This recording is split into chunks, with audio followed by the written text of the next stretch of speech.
what we do in IT is build solutions to problems. But what we end up doing a lot of the time when we're interacting with non-IT people is trying to steer them away from the solution that they brought us that they want implemented and trying to get to what the actual problem is that they're trying to solve. Welcome to the Disgruntled PM podcast.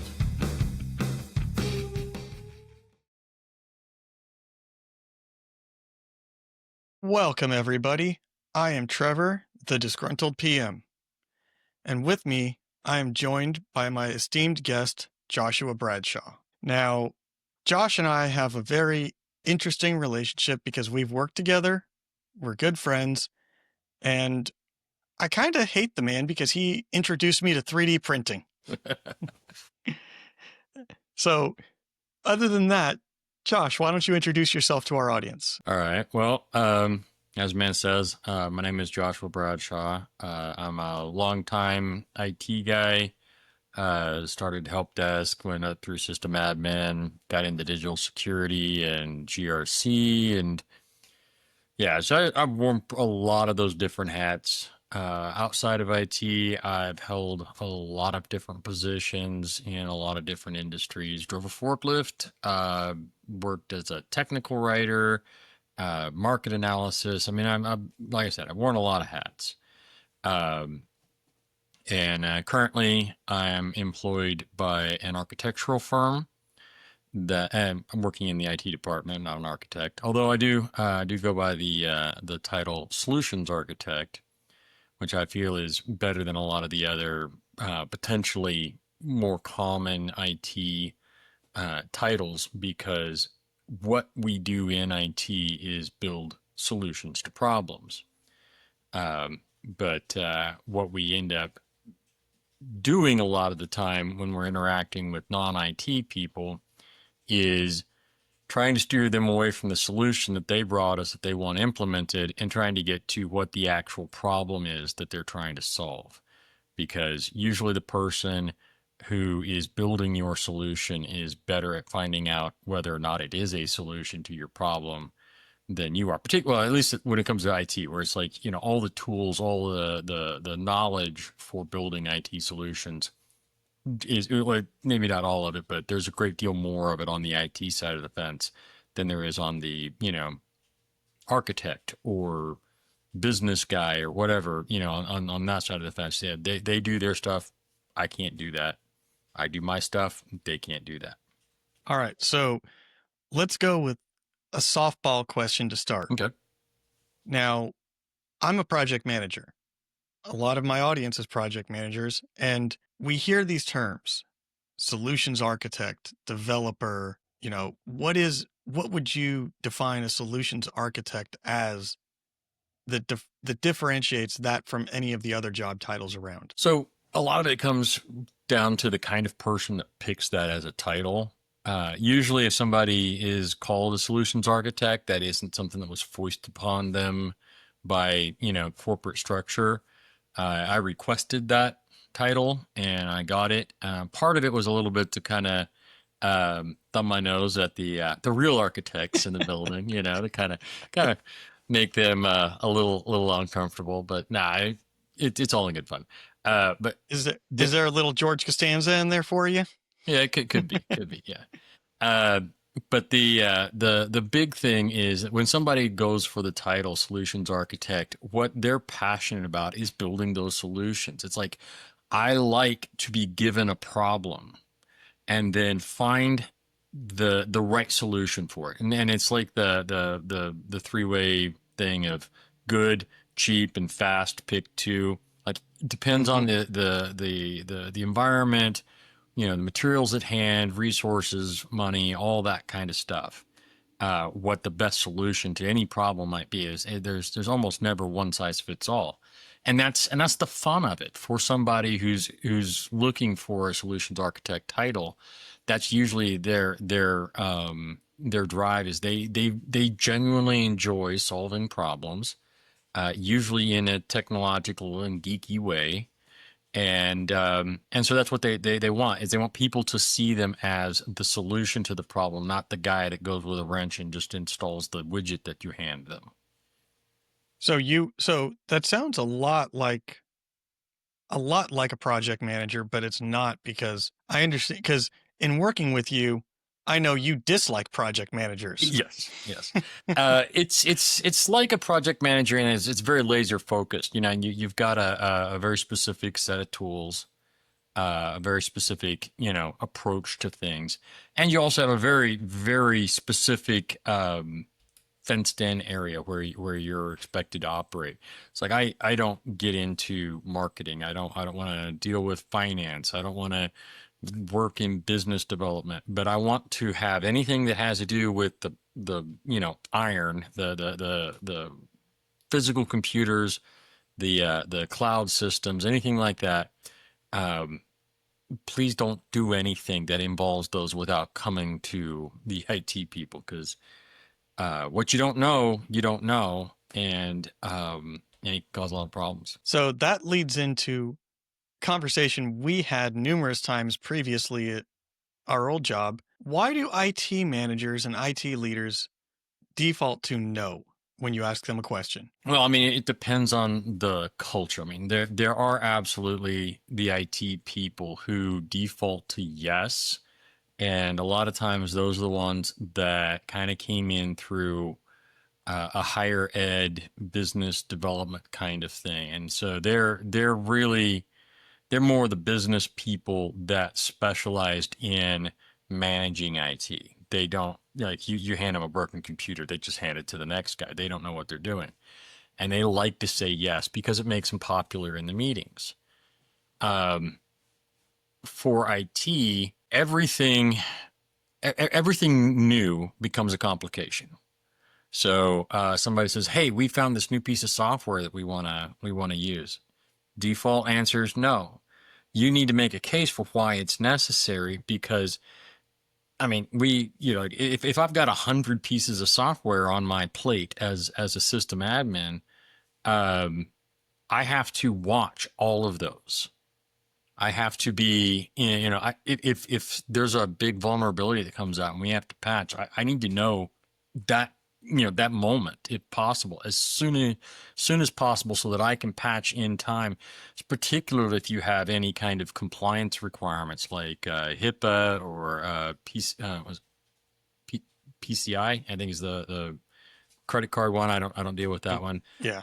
CMMC, which I do deal with, all of that stuff. There's very, very strict prescriptive stuff for how quickly you react to any problem. So every little thing that comes in has to be on these inventories. They have to be tracked. They have to be very meticulously watched and maintained. So you tend to get that default no from there. But the other thing is just in security as a whole. As you know, you've worked in security, particularly on the physical side more. But the default answer in security is always no. It's like, oh, we want to put a door in over here. We want to let people bring in, big bags or whatever it is. It's like, no, okay, no, until you prove that we can do this in a way that's secure. And so that's where a lot of that no from IT comes from. So your advice to project managers listening, as they start going to their IT people about things, probably would be a good idea to, if I'm going to ask for something, bring the evidence, or bring the bring the backup with me to be able to say, this is why I want this. Yeah. You definitely want to be able to explain why it's going to help. And again, it'll depend culturally on the IT people you're dealing with. Some of them, all they care about is the metrics that they're measured by. If it's a kind of, I wouldn't say oppressive kind of IT environment, but one where there is a lot more of that close scrutiny and oversight, they'll have metrics. Like the help desk guys, they're measured by their average ticket time, their, how many of their tickets get reopened after they close them. And there's all kinds of metrics to say whether or not this is a good IT person or a bad IT person. So that's what they're most concerned about. I would say if you want to get something out of IT, bring them a problem. It's like we're having this problem. I think this might be a solution, and this is what I think it might do for us. Do you have any solutions? Do make sure it's not like, you're expecting them to just spout off the top of their head. It's like, can you go see if you can find us something better than this, right? Make it. Wait a second. You mean to tell me that the IT people, if I go to them and I say, hey, I'm having a problem, like, I don't know, maybe my webcam isn't working on the podcast recording software. It depends on the IT team. Purely hypothetical, because that might Mhm. not have that might or might not have No, that would happened never to, happen to me. yeah, not to And the I, IT I, I guy. certainly wouldn't have sent them a snarky message about how working with my own IT team hasn't left me with enough time to do their work for them. That was probably not the best way to get help, but it was fun. Well, Um, but yeah, just bring them a problem, bring them and ask them if there's a way to do it, right? Because that's the thing. Like a lot of IT people, at least the ones I've worked with, they don't want to say no if the answer is yes. Is there a way to do that? Well, the answer is almost always yes. Can we do it? The answer might be no, because no, we have a policy. We don't have the bandwidth to implement this or whatever. But can this be done? Well, yes, but right. That's the thing. It's like yes, but okay. Well, let's hear what the problems are. How can we solve these? Yeah, and not necessarily try to like, sidle up to them and be, hey, buddy, how can we do this? But bring it in that kind of a way without being too obnoxious about it. Um, you know, try to ask them if this is a problem they can solve, because most IT guys, they really don't want to say no, I can't solve that problem. Yeah, I can solve that problem. It's going to cost a ton of money and hours and all this stuff. And it's like, all right, well, now we've proven that it can be done. What are our options, right? And now you start to explore that, and one of those options may be something that's workable. I mean, a lot of times, as an IT guy, I've not wanted to do something that somebody asked me to do. I'm like, oh no, it's going to be stupid expensive. And so I go out and find this thing, Cadillac kind of problem, so solution to the problem. I'm like, this is what it's going to take. And they're like, okay, let's do that. I'm like, well, I didn't really want you to say yes, but I painted myself into that corner, and now we're implementing this. I'm sure everyone in the audience has experienced something like that before, where you come up with the idea, you expect to be told no, and then you're like, that's a great idea. Let's implement that. Yeah, yeah. More work It's like, for me. wait, there's too many zeros in that number. How are you paying for this? But that's the thing, is like you don't know how important the solution is to somebody else until you put a price tag on it. Yep. So I want to back up for a minute, because you said, as long as you're not an obnoxious person, how would I go about asking for IT help? You probably need to find another project manager to handle that. Yeah, for the audience, like Trevor said, we did work together for a number of years, and there are very few things that I enjoyed more about that job than giving him a hard time on a near daily basis. Yeah. Neither of us are particularly well developed in the personality department when it comes to interpersonal skills. We have different flavors of problems there, but Hey, why do you think I'm doing this? yeah. So, to talk about, you don't like PMs in a pure IT space. Hmm. How would you envision ideal project leadership in some of these pure, I'll say pure IT projects, is in air quotes, because, you know, you, you have strong opinions on this, being somebody who is not a project manager but is forced to work with a lot of us. And I'm looking for ideas here for the audience on ways to kind of Well, you just improve. I mean, like, in my head, right? When I think of somebody saying, "Hey, we need IT to do a thing," right? What appeals to a lot of IT people is the idea that, okay, well, here's the problem. We'll pitch to you two, three solutions, right? You get the Cadillac, you get the Ford. Escort and you get the Honda Accord, right? Yeah, the three things. You pick which one you like, and then we take the whole thing back into our dark little IT cave, and we build it, and then we bring it back out to you when we're done. Um, because when it is that fully encapsulated IT problem where we don't need to deal with the receptionist or the marketing department or HR or whoever. None of them are stakeholders in our project as far as like needing to have input on the how we build it kind of stuff. And even if it is just like like we would say, hey, do you like this red or blue or whatever, right? Like that kind of stuff. It's just a lot easier for IT people to talk to IT people because we kind of have our own language. We have our own way. And ultimately, we're the ones that are going to have to keep this thing running. Whatever it is that we build, we have to build it in a way that doesn't make our job harder. And the more people that don't understand that side of the fence get involved, the more we start ending up with these monstrosities of integrations and things like that never quite work properly. And so we're just back there behind the scenes hitting it with a hammer every 5 minutes to make the thing go the way it's supposed to go. Like, I don't want to pull out anything really specific that might, upset somebody that I worked with in the past or currently.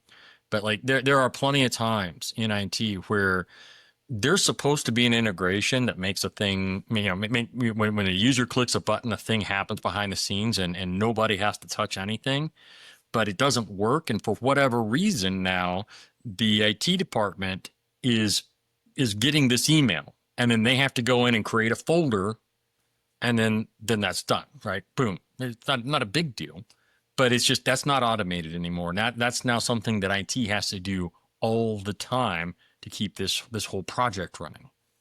And so that's one of the reasons why IT tends to get very, very protective of all the stuff inside their domain, and why in a pure IT environment I like to keep project managers out. And it isn't all project managers. I mean, there are good project managers and there are not as good project managers. And the not as good ones tend to be the ones who want a lot of reinforcement. They want a lot of, yes, do that from somebody with more authority than them. And so they'll go around and they'll ask and they'll involve a lot of stakeholders that really do not need to be involved, especially when it comes to making technical decisions that if you don't have the background to make them, please don't. or just listen to the people who do. So with that being said, I'll push back a little bit on this because, I've been in the position of the PM, you've been in the position of the IT person. When the PM is going around and asking a lot of people, sometimes it's the stakeholders that need answers. And how do you translate how would you advise asking the IT people to translate the technical jargon, the technical terms, the super technical stuff that you argue with your coworkers about how to do? I don't even know where to begin to talk about things.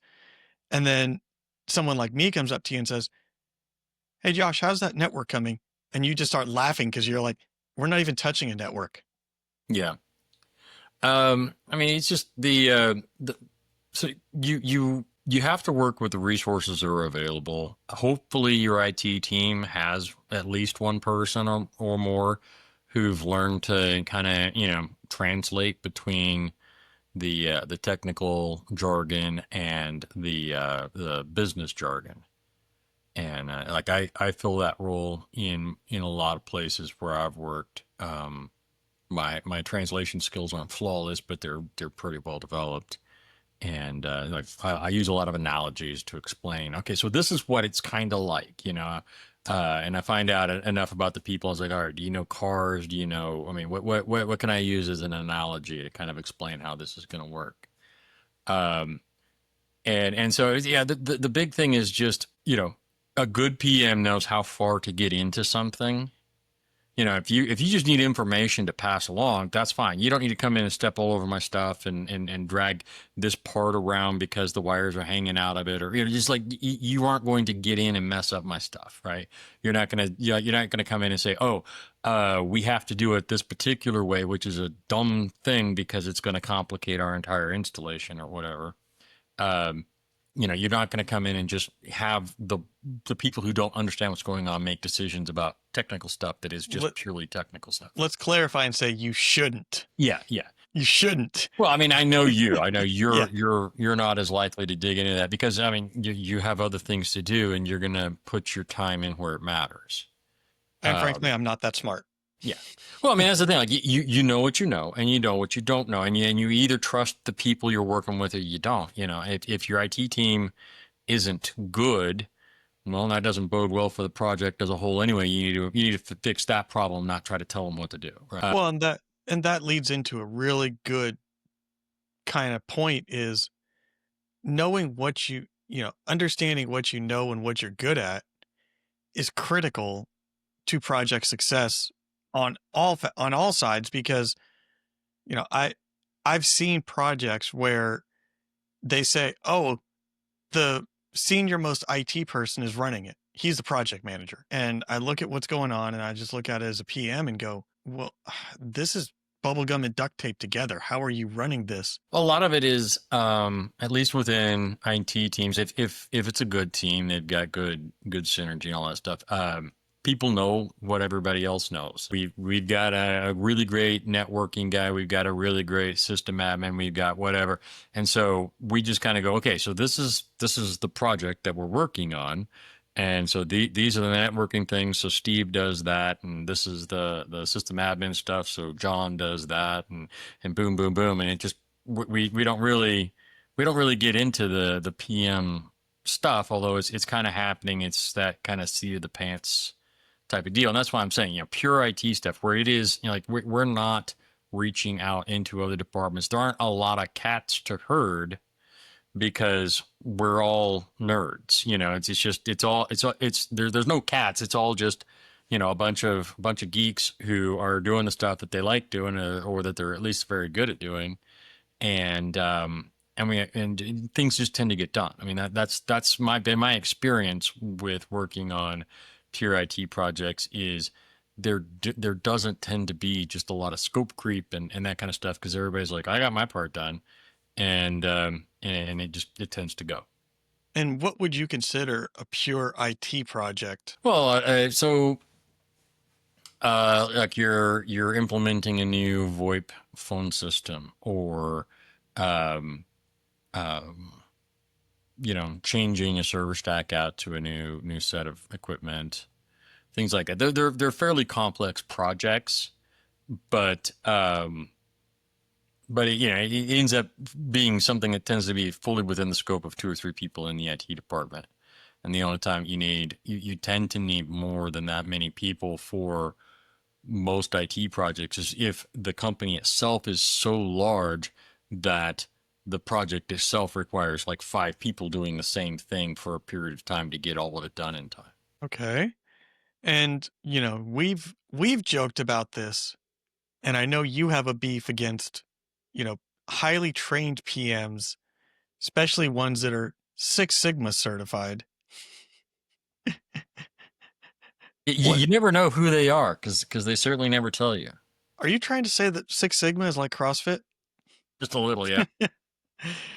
Well, so where's the friction there between some of these highly trained PMs? And when I say highly trained, I might change that to highly structured. Where's the friction there? Because it seems like that'd be a match made in heaven with IT people.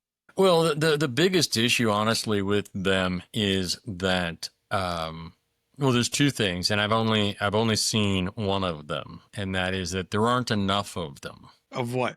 The highly trained PMs, like Okay. there's an awful lot of poorly trained amateurs, and they're the ones that give PMs a bad name more than anything else. The thing that I haven't seen happen, but I've heard about is just the idea, and this is again, this can be a personality thing more than saying people who are Six Sigma or whatever are like this. But you get somebody who's who's telling you all of the ways in which they are awesome, and then they don't listen because they're the expert on how to manage a project, and so they're going to tell you how to do all of this stuff, and it's like, look, you know how to do your thing, but you're telling me how to do my thing, and you don't act if I just step back and let you do it, you're not going to be able to because it's requiring my expertise. And and then you don't always end up with somebody who's willing to listen. And the same can be true on the IT side too. I mean, I'm not saying that's entirely owned by PMs. There are plenty of people in IT who are like, I know what I'm doing and I don't need to listen to you. And it's like, well, that would be true if your IT department were the only department. I'm sorry, were But you saying something? I was looking over my PMP credential. yeah. And so it's just a lot of IT people, they're like, man, if it weren't for these users, we'd have a beautiful system. And it's like, well, yeah, but it wouldn't make any money because you need the people. Like, I can make all the systems at work run beautifully if we could get the architects to stop turning their laptops on. But then the company makes no money because it's an architecture firm. You know, we have to have that. And then there's the person who gets the email about their bill at Best Buy and clicks pay it, just pay it with the corporate card. Or it's not from Best Buy. No, we all have a big virus. Yeah. I mean, yeah, but that's the thing is we need them to do the thing that makes us money, and they need us to keep all the plates spinning. And so it's a synergistic relationship, and you just need to understand where each problem belongs, who's going to fix what, and keep the machine running. But yeah, I just there's an awful lot of PMs who have credentials, some of them even, but they've studied it in books, and they they listened exclusively to other PMs and books that tell them that all they have to do is Scrum, Agile, all this stuff, and change, the meanings of a whole bunch of English words to mean something else for project managers. And then they can talk in what sounds like English, but is gibberish to everybody else. And we just assume, wow, they really know what they're talking about. And I mean, this is again, there's a direct parallel to IT because boy, I can speak some techno babble. I will tell you, and it doesn't even have to make sense, man. I can pull some stuff out that makes me sound super smart and makes other people want to not question me, which is the whole purpose of it. I mean, if we're being honest, oh yeah, well, if we do the blah, and so on, and they're like, oh, yeah, let's not ask him any more questions because I don't want to hear more of that. And then I get left alone. I can do my thing, and the computers work.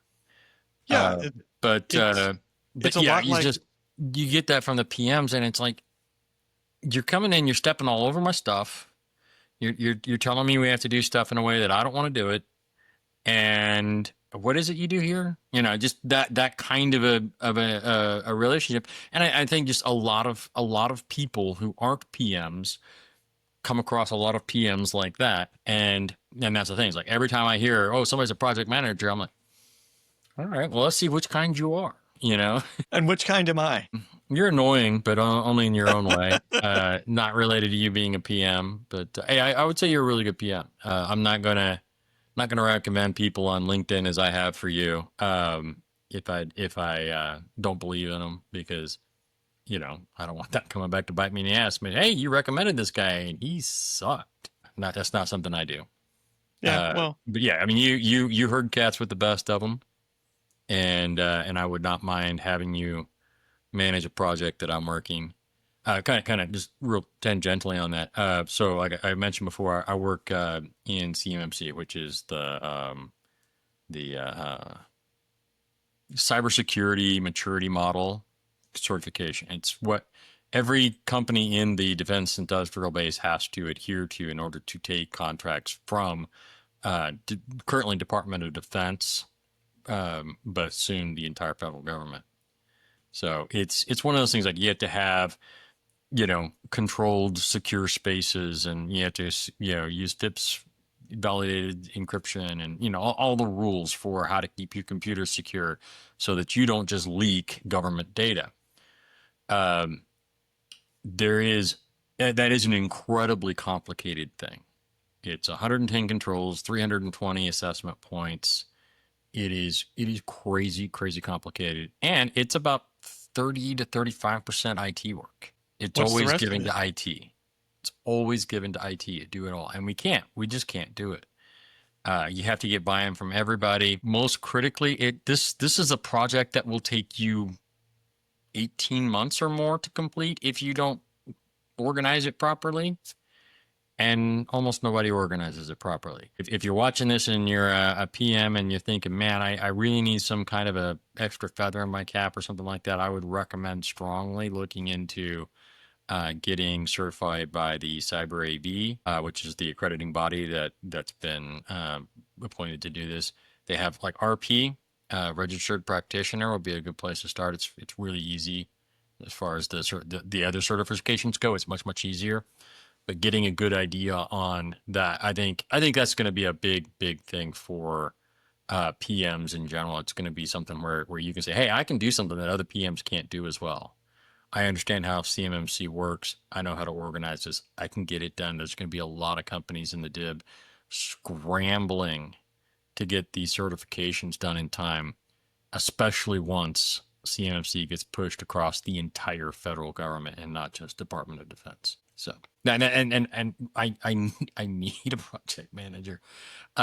We won't get authorized to get one, but it's like me kind of trying to do that, and I don't wear the PM hat well. It doesn't really fit.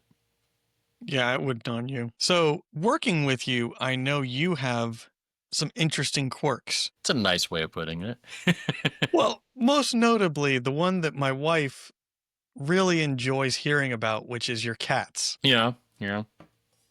Care to share with the audience about your cats? So probably, yeah. Well, they're in the front bedroom. My wife has the door shut so that I don't talk over her while she's on a call, and so the cats are in there with her, kind of locked up. But yeah, we have a Sphinx, so it's a hairless cat, and she is almost always dressed because Sphinx obviously don't have fur to keep them warm, and their body temperature actually runs about a degree hotter, just because of their genetics.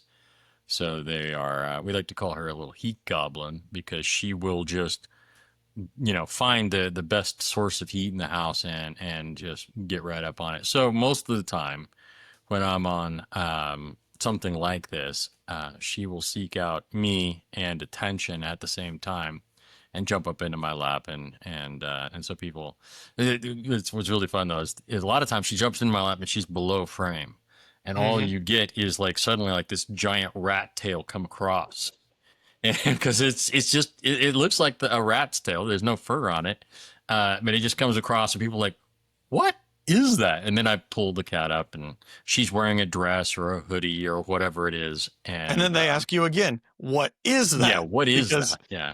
if you've never seen a hairless cat, it is, to take a cliche term, it's a face, it's an animal that only the owner can love. That's not quite fair. Some of them are cuter than others, but You're a little biased. yeah, maybe.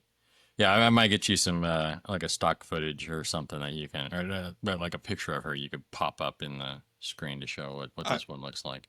I want people to subscribe and listen to the show. Oh, yeah. Yeah, it's Yeah. not like you specifically asked me to try to get the cat on screen or something. No, I would have never done that. Yeah. No. So now it's time for the hand curated guest question. Good. And I've picked this question specifically for you because, well, I know you and I want to have some fun with it. Mm-hmm. What's one conspiracy theory that you 100% believe, no matter how ridiculous? I'm not sure that there are any particular conspiracy theories that I really believe. I'm not sure if you're thinking of one that you think I believe, or that No, I believe that I'm not thinking of. Now, I think in general, conspiracy theories are um, they're usually a little suspect because I have almost no faith in the ability of more than three people to keep a secret. And it's particularly not our government. Our government is terrible at keeping secrets in general. Um, and so, like people say, oh, they faked the moon landing. Like, there are way too many people that it would have been involved in that. And it's been way too long for none of them to have brought forth, conclusive evidence of it. So, I mean, my basic position on most conspiracy theories is I don't believe them. I'm skeptical of them, but I also don't necessarily rule them out unless there is evidence that they are in fact fake. Like, you can aim a laser at a specific spot on the moon and it will bounce back differently than the spot right next to it because it's a mirror that we put on the moon when we put people on the moon. So, uh, to me, that's pretty conclusive evidence that there were people on the moon. They put a mirror there just so we could do that, pretty much. Not to prove, because they didn't believe that anybody, well, because the conspiracy theories didn't really start until much later. Um, but it was something they put there for a scientific test to bounce a laser off the moon to measure the amount of time it took for the laser to get back. Well, let's adjust it then from Okay. conspiracy theory to oddity. Oddity? I don't know. Like, if you're reaching for something, just bring No, it I'm up. not. I Yeah. 100% have nothing in mind. I'm just trying to get something entertaining. Uh, I mean, yeah, I don't really go into a lot of that. Like whatever it's cryptozoology or whatever. I think there's a lot of stuff that people don't know, but I'm not quick to grab onto something and keep a hold of it based purely on faith or the idea that the utter lack of evidence is itself evidence or whatever. Um, I I tend to be pretty scientific about stuff. All right. So, do you have anything you want to promote or drive traffic to for your personal use? I don't really. I don't have public projects or products or for anything like that, and um, I don't put a huge amount of effort into it. But I try not to have a large internet presence anyway. I'm not gonna. I don't have Instagram. I don't need followers. you The know. IT guy has no. The IT guy keeps himself off social media and has no conspiracy theories. I don't see a pattern here. No, no. Oh, I mean, just yeah. I mean, most IT guys tend to be pretty nerdy, pretty scientific, and yeah, we get to see firsthand the damage that people can do to themselves by sharing too much information online. So you don't pile on and make it worse? No, and I particularly don't try to make my life more interesting in that regard. Come on. You're a boring person as it is, aren't you? Yeah, that's my goal. I want my life to be as calm as possible. Not necessarily boring, because I love to travel. I love to do things that I find interesting. 3D printing, building cars that go faster than they're supposed to, that kind of stuff. Um, but yeah, I don't look for ways to make my life chaotic, and I like to have an idea of what tomorrow might be. Yeah, that's not the life of a project manager at all. We Well, I we mean, don't look for ways, but they find us to make our yeah, well, lives more that's the chaotic. thing. It's like I try to make my life predictable because my job can't be. Tomorrow, AT&T has a fiber cut, and so half our internet's down. Wow. Oh, and the firewall isn't running correctly, so we also lose VPN to the office. And we have a lot of remote people, and not that this happened, last Thursday. Um, but that's more excitement than I want pre-coffee. So, and I can't control that. I can't find everybody operating the fiber seeking backhoe and tell them, please don't dig where you're not supposed to dig. But a Spectrum, I mean, I'm not calling them out in any way, but because we use Spectrum at several of our offices, I see a lot of stuff from Spectrum. It just seems to me it's confirmation bias, 100%. But it seems to me like their fiber is buried where people dig. It's just there's something about people digging that it just no matter where they dig, they're going to find a Spectrum fiber optic cable, and that's going to knock out internet to one or more of our offices. Um, but yeah, it's just whether you're a project manager, you're an IT guy, whatever. If you're in the kind of job where you can't realistically expect to know what you're going to do day to day because somebody can break something or there can be a complication or just, hey, we decided to completely change course on what we want out of X. And so we have to throw the whole thing out the window and start over with a new solution. I feel like, people who have that kind of a work experience are likely to look for ways in their personal life to generate increased stability. Well, I think that's a good place to end. Okay. Circling back to where we started with solutions. Uh-huh. So, with that being said, like and subscribe to the show. All of our social media platforms are available. If you like it, please leave a comment. Let us know. Let me know what you like, what you don't like, how I can improve.